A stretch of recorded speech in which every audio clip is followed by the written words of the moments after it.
We're out in the pasture with Dr. Laura Goodman again, and today we're talking about thistles. You can see these both in pastures and in urban environments, and I thought it's important for us to know there are good ones and bad ones, right? Definitely. So this is a bad guy. Yes, definitely. Yeah, so this is a musk thistle. Another common name for musk thistle is nodding thistle. Okay. You can see the big flowers on this one, and they're so heavy that as they start to mature, they start to kind of flop over. Okay. And so, yeah, if you see one, a thistle that has big purple flowers that are kind of flopping, it's a pretty good chance that it's a musk thistle. Okay, so they're starting to bloom in June and May, June, Yes. into July even a little bit? Yeah, they're usually done by July, so they'll usually kind of be dried up like this, where the seeds are, have these long hairs on them. They're ready to fly around and grow other places. And that's what causes the problem, right? Yep, for sure. So let's talk a little bit about, this is one of the bad ones. Mhm. How do we get rid of it?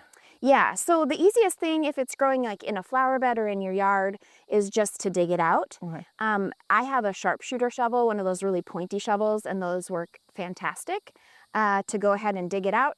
If you just clip it off, it will regrow, and sometimes it'll put the flowers back on even just short. Okay. And so, that's not going to be 100% control option. So, but if you dig it out, that's great.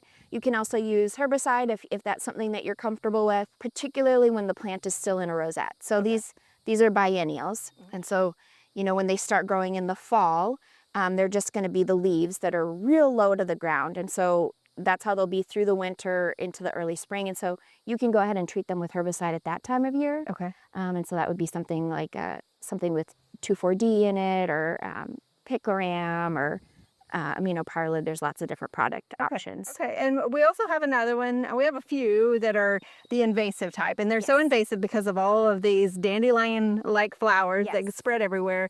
The bull thistle. Yes. So tell us a little bit about the difference, and those are the two probably most common invasives? Okay. Yep. Yeah, so bull thistle isn't listed as an invasive legally in our state, but it's 100% an invasive in our state as far as how it's acting. Okay. So bull thistle and musk thistle, definitely the most widely distributed across the state. And musk thistle here has this really prominent white midrib that goes up the leaf. Yeah, you can see it just running up the middle of the leaves. It's really, really wide and really obvious on the leaves. And then another good characteristic to be able to tell a musk thistle from some of our other thistles is that the leaves are typically like pretty smooth and shiny. So there's not hairs on the leaves of a musk thistle on either the top portion of the leaf or the bottom portion. You can see how shiny and smooth the bottom of that leaf is. And that, to me, is the most helpful characteristic to tell it apart from almost all of the other thistles in our state. Okay. Let's talk about some of those native thistles. Yeah. And do they tend to be a little bit smaller than maybe the musk thistle or the bull thistle? So some of them, Okay. yeah, we have quite a few that do stay smaller. We have a wavy leaf thistle that's kind of like a gray-green. Okay. And then the pink is a little bit softer pink. It's not quite as bright. And those definitely stay smaller. They're usually like maybe knee-high. And they're also really common. There's another native called tall thistle that is very tall. Yeah. And that one would be more similar to the size of this thistle here.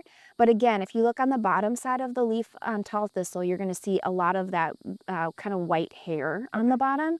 And so you can tell that tall thistle from the musk thistle that way. Are they as prolific with their seeding and reproduction? They're just native, right? Oh. Yeah, you typically don't see quite as many of them. You're going to see them kind of scattered here and there. Tall thistle can spread a fair amount, but it's still not going to be to the same extent as a musk thistle or a bull thistle. These thistles, particularly the musk and bull, really like areas that have soil disturbance. So the area we're in right now had the wildfire a year ago in March. And so there's a lot of open ground in here that these thistles were taking advantage of and growing prolifically. But you also see them, sometimes even in garden beds where you don't have, if there's open soil, that these plants will pop up. And even sometimes in yards. In pastures, we see it often in kind of corners of pastures or areas that there's a lot of truck traffic Okay. or around stock water. Okay. And a lot of times with this, musk thistle, I know you'll see big swaths of it even, right? Yes. Yeah, you can get a lot. We have a musk thistle weevil roundups where we're collecting the insects that eat on this and moving them to new locations. And we typically do that in locations that have quite a bit of musk thistle, but luckily the populations are in decline because of those weevils. Very good. Well, thank you so much, Dr. Goodman, for sharing this with us today. No problem.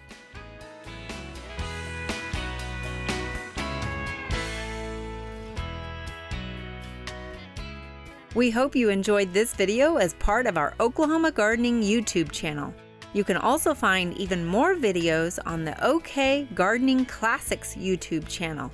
And join us on social media for great gardening tips, photos, and discussion.